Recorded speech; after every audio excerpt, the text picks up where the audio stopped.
में सोहन नाम का एक हलवाई रहता था। वह बहुत ही बढ़िया और स्वादिष्ट मिठाई बनाने के लिए जाना जाता था। इसकी वजह से उसकी दुकान पूरे गांव में बहुत मशहूर थी। पूरा गांव उसी की दुकान से मिठाई खरीदता था। वह और उसकी पत्नी मिलकर शुद्ध देसी घी की मिठाइयाँ बनाते थे। इससे मिठाइयाँ काफी अच्छी और स्वादिष्ट बनती थी। हर रोज शाम होते होते उसकी सारी मिठाइयाँ बिक जाती थी और वह एक अच्छा खासा मुनाफा कमा लेता था।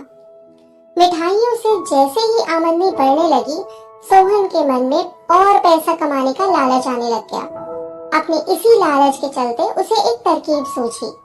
वह शहर गया और वहां से एक दो चुंबक के टुकड़े ले आया। उन टुकड़ों को उसने अपने तराजू के नीचे लगा दिया। इसके बाद एक नया ग्राहक आया जिसने सोहन के पास से 1 किलो जलेबी खरीदी। इस बार तराजू में चुंबक लगाने की वजह से सोहन को अधिक मुनाफा हुआ। उसने अपनी इस तरकीब के बारे में अपनी पत्नी को भी बताया, लेकिन उसकी पत्नी को सोहन की यह चालाकी बिल्कुल अच्छी नहीं लगी। उसने सोहन को बहुत समझाया कि उसे अपने ग्राहकों के साथ इस तरह की धोखाधड़ी नहीं करनी चाहिए, लेकिन सोहन ने अपनी पत्नी की एक न सुनी और वो हर रोज तराजू के नीचे चुंबक लगाकर अपने ग्राहकों को कम सामान देने लगा और धोखा देकर अधिक मुनाफा कमाने लगा। इससे सोहन को बहुत खुशी हुई। एक दिन सोहन की दुकान पर रवि नाम का एक नया लड़का आया। उसने सोहन से 2 किलो जलेबी खरीदी। सोहन ने उसे भी चुंबक लगे तराजू से जलेबियां तोलकर दे दी। रवि ने जैसे ही जलेबी उठाई तो उसे लगा कि जलेबी का वजन 2 किलो से कुछ कम है।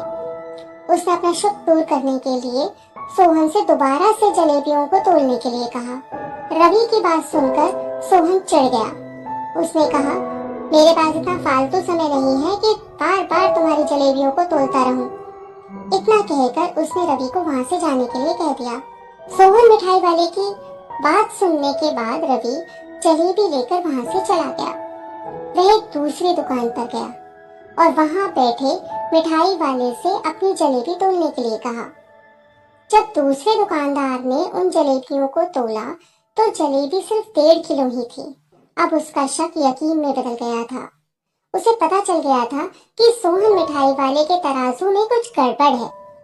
अब उसने तराजू की गड़बड़ को सबके सामने लाने का निश्चय कर लिया था और उसके लिए वो खुद एक तराजू खरीद लाया और उसे ले जाकर सोहन मिठाई वाले की दुकान के पास ही रख दिया। फिर रवि अपने सभी गांव के लोगों को वहां पर इकट्ठा करने में लग गया। जैसे ही लोगों की थोड़ी भीड़ बढ़ने लगी तो उसने गांव के लोगों को कहा कि आज मैं आप सभी लोगों को एक जादू दिखाऊंगा। यह जादू देखने के लिए बस आप लोगों को सोहन मिठाई वाले से खरीदा गया सामान एक बार इस तराजू में तोलना होगा और आप देखेंगे कि कैसे सोहन मिठाई वाले के तराजू से तोली गई मिठाइयाँ इस दूसरे तराजू में आने पर अपने आप ही कम हो जाती हैं। कुछ देर बाद 1-2 लोग मिठाई लेकर रवि के पास पहुंचे तो उसने ऐसा करके भी दिखा दिया। इसके बाद सोहन की दुकान से जिसने भी मिठाई खरीदी थी सभी ने राजू को तराजू में तोलकर देखा तो सबकी मिठाइयाँ 250 ग्राम से लेकर आधा किलो तक कम निकली। यह सब देखकर लोगों को काफी हैरानी हुई। अपनी दुकान के पास ही यह सब होता देखकर सोहन मिठाई वाला रवि से झगड़ा करने लगा। उसने लोगों को बताया कि रवि यह सब नाटक कर रहा है अपनी बात को सही साबित करने के लिए। रवि सीधे सोहन मिठाई वाले का तराजू लेकर आया और तराजू में लगे हुए चुंबक को निकालकर सबको दिखाने लगा। यह देखकर गांव वालों का गुस्सा 7वें आसमान पर चढ़ गया।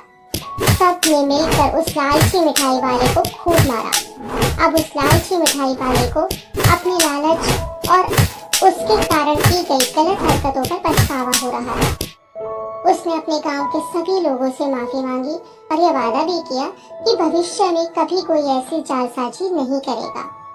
सोहन की इस धोखाधड़ी से पूरा गांव नाराज था, इसलिए लोगों ने उसकी दुकान में जाना कम कर दिया था। उधर सोहन के पास पछताने के अलावा और कुछ नहीं बचा था, क्योंकि वह पहले ही पूरे गांव का भरोसा खो चुका था। तो हमें इस कहानी से यही सीखने को मिलता है कि हमें कभी भी लालच नहीं करना चाहिए। हमेशा ईमानदारी के साथ काम करने से ही इंसान का नाम होता है। लालच के चलते भले ही कुछ समय के लिए हमें ज्यादा फायदा हो जाए, लेकिन उससे इज्जत और आत्मसम्मान दोनों ही कम हो जाते हैं। ऐसी नई नई प्रेरणादायी और मजेदार कहानियों के लिए किड्स कॉमिक्स चैनल को लाइक, शेयर और सब्सक्राइब करो।